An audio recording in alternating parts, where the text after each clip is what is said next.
7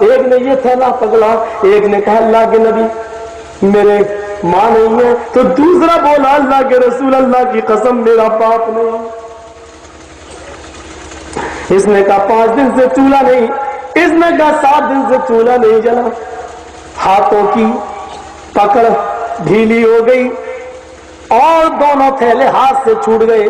آپ نے یہ تھیلا اس بچے کو دے دیا اور دوسرا تھیلا آپ نے دوسرے بچے کو دے دیا اور کہا بیٹو محمد کے پاس گھر میں بھی کچھ نہیں ہے، جو کچھ میرا ساسا تھا، جو کچھ میری پونجی تھی وہ یہی تھی، لے جاؤ۔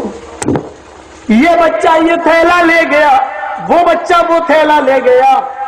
ابن قیم نقل کرتے ہیں محمد رسول اللہ اپنے چہرے پر، اپنے گال پر اپنا دایاں ہاتھ رکھ کر یوں ان بچوں کو دیکھتے رہے۔ وہ دونوں یتیم بچے نظروں سے سامنے سے گزر رہے ہیں، راستہ لمبا تھا، نبی اکرم ان دونوں یتیم بچوں کو دیکھ رہے ہیں۔ ایک کی عمر 7 سال، ایک کی عمر 9 سال، ایک کی ماں نہیں، ایک کا باپ نہیں، ایک نے 5 دن سے چولہا نہیں جلا، دوسرے کے گھر میں 7 دن سے چولہا نہیں جلا۔ ابن قیم نے لکھا نبی کی نظریں ان بچوں کو دیکھتی رہی اور آنکھوں میں آنسو آتے گئے، آپ روتے گئے برابر، ان دونوں بچوں کو اس وقت تک دیکھتے رہے جب تک کہ وہ دونوں بچے نبی کی آنکھوں سے اوجھل نہیں ہو گئے، وہ دونوں بچے نبی کی آنکھوں سے غائب نہیں ہو گئے۔ آپ اس وقت تک ان بچوں کو دیکھتے رہے۔ ایک گاؤں کو گود لے لینا بہت آسان ہے، کون اپنے باپ کی جیب سے پیسہ دو گے؟ ہماری خون کمائی ہوگی وہ دو گے، نام تمہارا ہوگا۔ اپنے پیٹ کا حصہ کاٹ کر دینے والا اصل مسیحا کہلاتا ہے، اپنے پیٹ کا حصہ کاٹ کر دینے والا، اپنا حق دینے والا اصل مسیحا کہلاتا ہے۔ ایک گاؤں، ایک شہر، ایک محلہ گود لے لینا، یہ جھوٹی دوگلی اور چوری والی عادتیں اپنی پاکٹ میں رکھو۔ مولوی جرجیس بہت اچھی طریقے سے تمہارے اشارے سمجھتا ہے۔ سیکھو حکومت کیسے چلائی جاتی ہے۔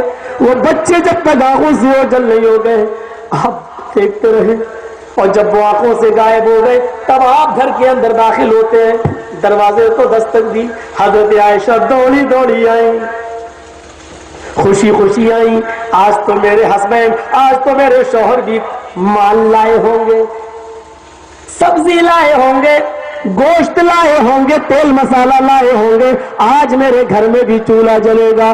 دروازہ کھولا، دیکھا کائنات کا امام جیسے گیا تھا دونوں خالی ہاتھ لے کر، آیا بھی تو ویسے ہی کہ ہاتھ دونوں خالی ہے۔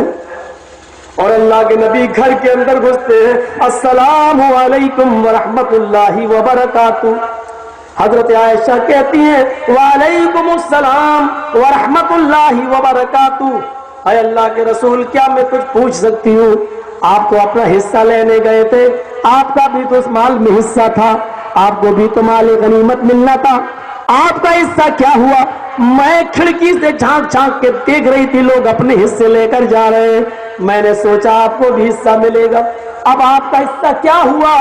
فرمایا عائشہ میں اپنا حصہ لے کر آ رہا تھا، مجھے بھی میرا حق ملا تھا، مجھے بھی میرا حصہ ملا تھا، لیکن جو ہی میں دروازے کے نیچے پہنچا اپنے گھر آیا، جیسے ہی میں حجرے کے باہر پہنچا ابھی گھر میں داخل نہیں ہوا کہ 2 یتیم بچوں نے میرا راستہ روک دیا، ایک نے میرا دایاں ہاتھ پکڑا، دوسرے نے میرا بایاں ہاتھ پکڑا، ایک نے کہا میری ماں نہیں، دوسرے نے کہا میرا باپ نہیں، ایک کی عمر 7 سال، دوسرے کی عمر 9 سال، ایک نے کہا میرے گھر میں 5 دن سے چولہا نہیں جلا، دوسرے نے کہا میرے گھر میں 7 دن سے چولہا نہیں جلا۔ عائشہ ہاتھوں کی پکڑ ڈھیلی پڑ گئی، میں نے دونوں تھیلے دونوں بچوں کو دے دیے۔ عائشہ یتیم تھے، ایک کی ماں نہیں تھی، ایک کا باپ نہیں تھا۔ عائشہ ان یتیم بچوں کے لیے کیا کروں؟ ان یتیم بچوں کے لیے مجھے کچھ کرنا پڑے گا۔ عائشہ میں نے اپنا حصہ ان کو دے دیا۔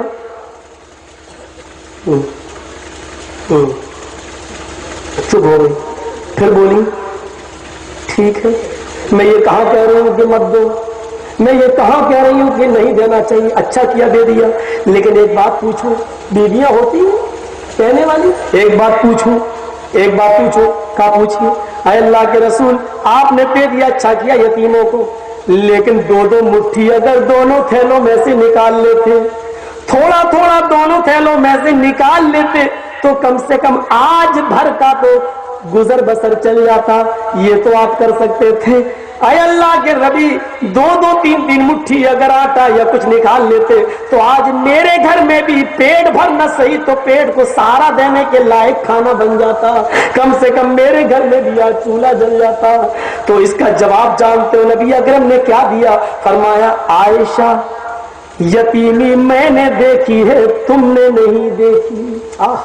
نبی نے جو جواب دیا وہ یہ تھا، عائشہ یتیمی میں نے دیکھی ہے، تم نے نہیں دیکھی. تم کیا جانو یتیمی کا درد کیا ہوتا ہے، تم کیا جانو یتیمی کیا ہوتی ہے. عائشہ تمہارے تو باپ ابو بکر بھی زندہ ہے، عائشہ تمہاری ماں بھی تو ابھی زندہ ہے. مجھ سے پوچھو محمد رسول اللہ دنیا میں قدم بھی نہیں رکھے تھے. میں اپنی ماں کے پیٹ میں تھا اور میری ماں کا 7 مہینے کا حمل تھا، یعنی میں 7 مہینے کا پیٹ میں تھا ماں کے. ابھی 2 مہینے باقی تھے اس دنیا میں آنکھیں کھولنے کے لیے. عائشہ ابھی میں نے اپنے باپ کا چہرہ نہیں دیکھا تھا، اپنی ماں کے پیٹ میں تھا کہ میرا باپ مجھے اس دنیا سے الوداع کہہ کے چلا گیا.